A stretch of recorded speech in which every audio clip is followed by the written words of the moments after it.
The motivation for starting the Blade back in 1992 was the fact that there was nobody really covering the news for the gay community between Los Angeles and San Diego.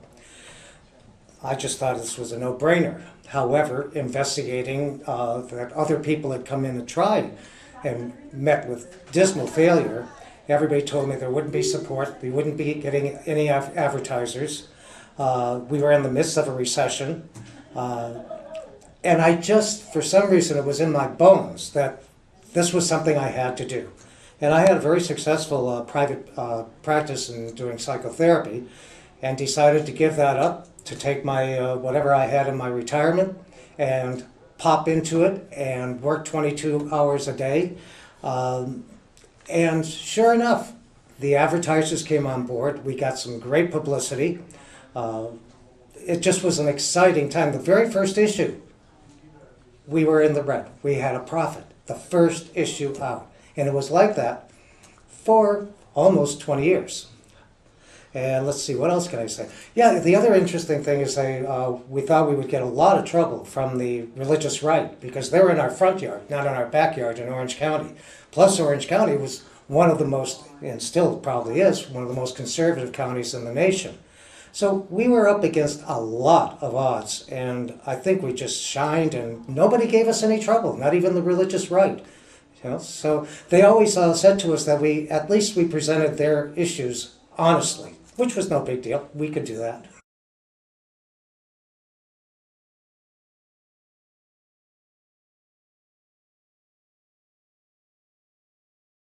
Well, with reference to the progress, we went from 48 pages in our first initial magazine to, I think, at one time, 136 pages.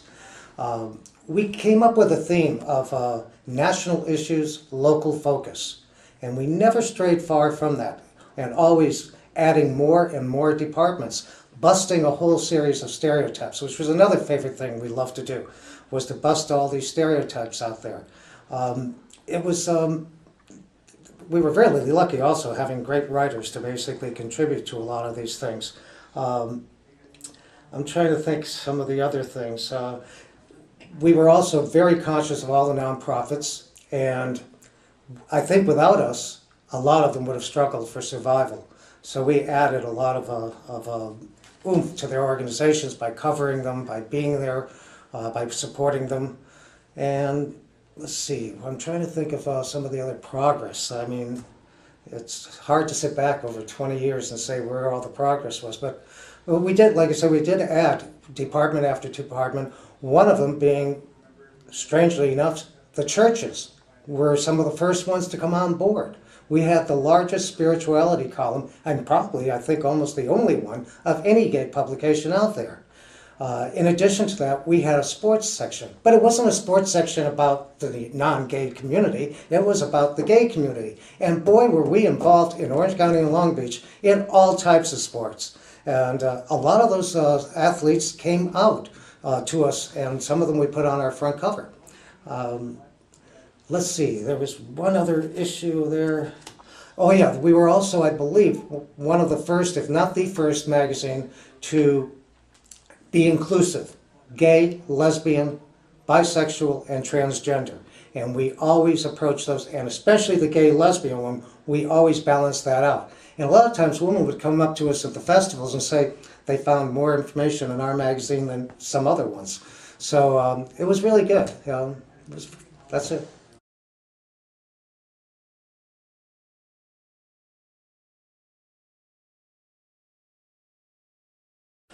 Well, the Blade remains a vital part of the community.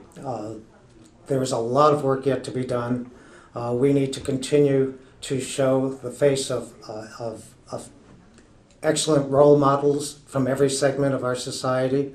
We need to continue to bust the stereotypes. We need to continue to educate and report on all of our local issues. It needs to be there to support these nonprofits. It needs to be there so that this community has a place to go that they can rely on for vital information.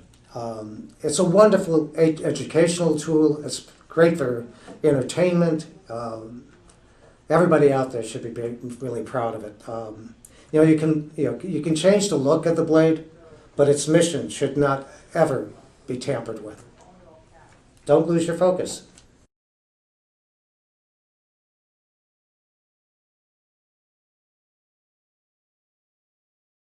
What gave me the most satisfaction was when a student who's in college now would come to my office, sometimes with supposedly they were doing some kind of a survey on homosexuality, but they would then share with me that as high school students, the Blade became an underground magazine for them, and how appreciative they were, and that in some instances this actually saved, as far as they were concerned, saved their lives.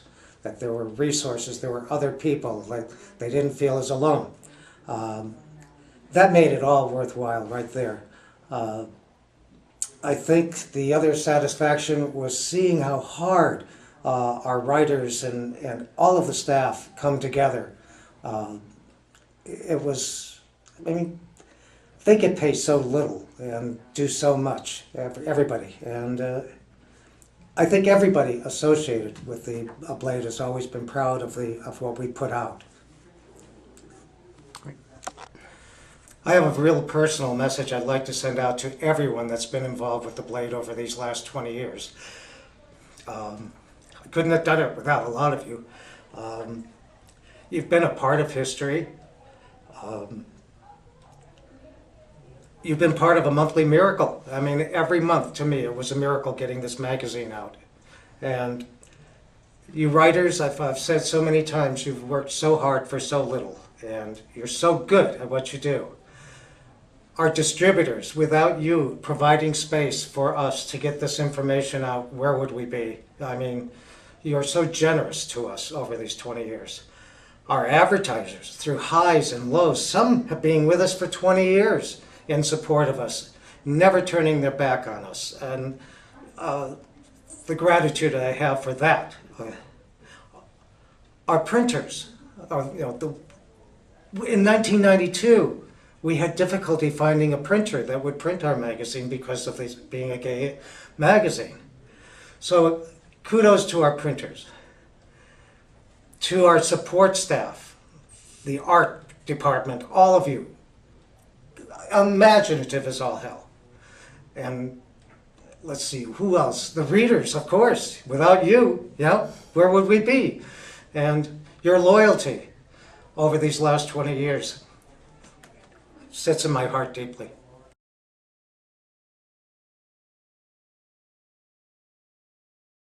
And so congratulations, Blade, on being 20 years, going strong. Be proud, everyone. Tap yourselves on the back. Hoorah!